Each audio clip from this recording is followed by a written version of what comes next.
Hello. Today is Sunday, April 21st. Gagawa tayo ng pizza.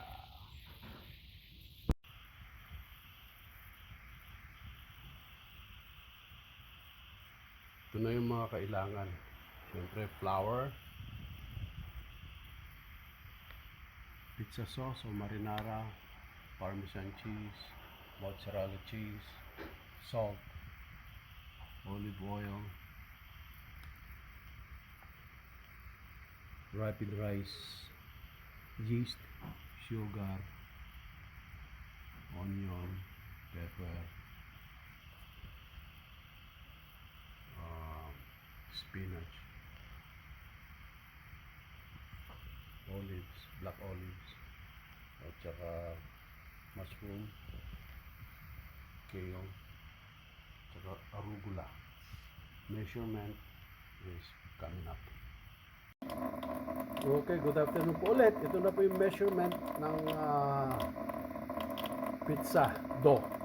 Okay? First, kukuha ako ng tap water. Yung tap water namin dito reverse osmosis. Very clean to. 3/4 cup. Itong hawak-hawak ko ay 1 cup. Kaya 3/4 cup. Yan. Dagdagan pa natin ng konti. Diba? Kasi mainit na yan.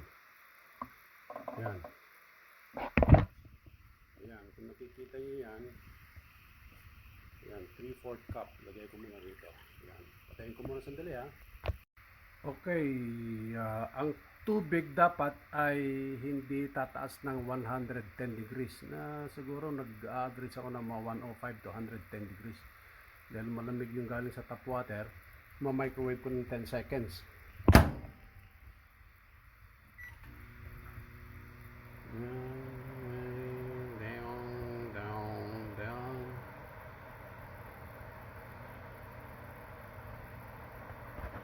Yan. Okay, yan na po yung tubig na nagre-range ng 105 to 110 degrees Fahrenheit. Okay? Ngayon, ang unang ginagawa ko ay maglalagay ako ng 1.5 spoon na sugar. Itong recipe ito ay akin lang, Papa Calvo's pizza recipe or Papa K. 1.5. Yan. Yan ang una. Halo-halo. Yan. Pagka medyo nag-dissolve ng konti, ayan na yung susunod ay ang ating rapid rice Fleischmann yeast. Yan. Rapid rice. 1 teaspoon. 1 teaspoon. Yan. Ngayon, halo.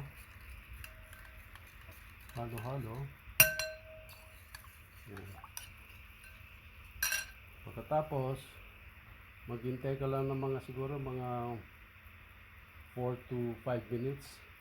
Lalagyan na ng 3/4 teaspoon of salt or 1 teaspoon. Nasa sa inyo na po yun. Pagkatapos, 1 teaspoon of olive oil.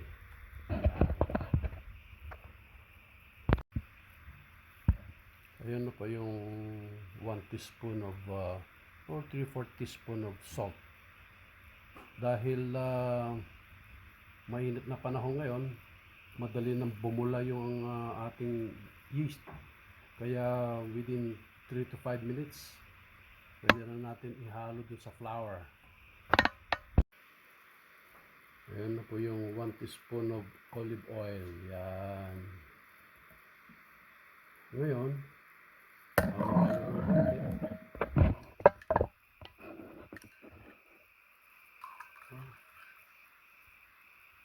wala pang 5 minutes bumubula na siya kaya pwede nang ihalo dun sa flour.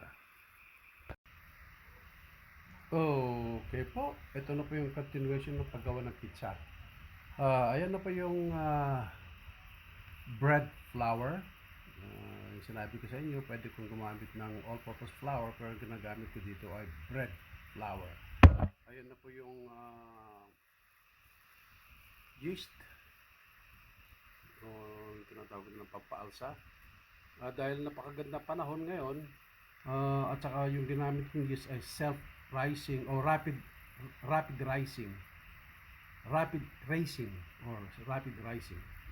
ay wala pang 5 minutes ay bubulan na, pwede ka nang ilagay dyan. Okay, ilagay na natin yan at ihalo lang natin ganyan. Mamaya na natin ihalo sa kamay pagka medyo lumapot na ng konti. Ayan. Okay, sandali lang po. Okay, i-mix na natin sa kamay lang, ganyan lang siya. At titignan natin kung pwede natin lagyan ng konting flour, depende sa consistency, o lalagyan natin ng konting tubig kasi depende sa panahon, malamig, mainit. Kung dyan sa Pilipinas ay laging mainit kaya maganda. Okay, ganyan, medyo malagkit siya kaya mamaya natin aayusin. Hahaluin lang natin, i-incorporate natin nandito dito, kung makikita nyo, yan.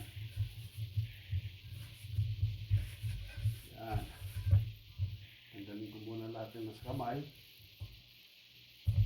Okay. Sandali lang.